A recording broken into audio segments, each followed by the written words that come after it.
North Star Honor Flights began its inaugural flight to D.C. at Rochester International Airport 15 hours ago this morning. And tonight, 80 veterans from southeast Minnesota and North Iowa are coming back home from a day trip to D.C. KIMT News 3's Evan Berg joins us live now from the Rochester International Airport. They're on the tarmac.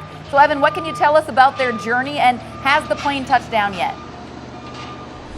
Not yet, Cami. The Sun Country flight they're on right now is going to be a few more minutes before it can touch down. There have been a few delays, but there are a lot of excited people here at the airport today to greet these 80 veterans as they get back from D.C.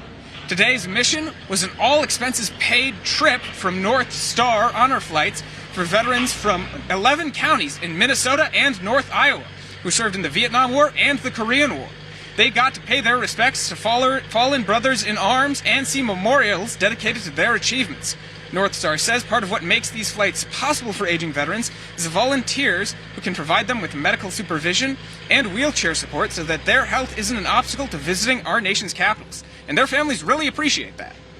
My husband, this was the epitome for him, because coming home the first time was not a good thing for him and stuff anyway. So this was a welcome home.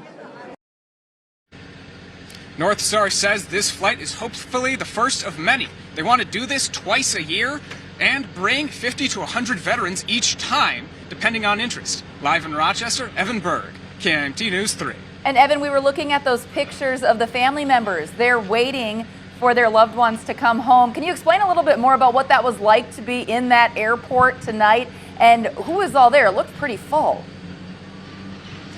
Well, Cami, we have a lot of veteran organizations from those 11 counties I mentioned, but we also have a lot of parents, we have a lot of kids, waiting to see their parents and grandparents come back from this visit. It means a lot to these families to see these veterans finally get a visit to the Capitol to see how they've been honored for their contributions. Yeah, it's a really special day, and it was great to see all the signs. Love to see it. We hope to check back in with Evan a little bit later on here on KIMT News 3 at 10 o'clock once the plane does touch down. Evan, thank you so much.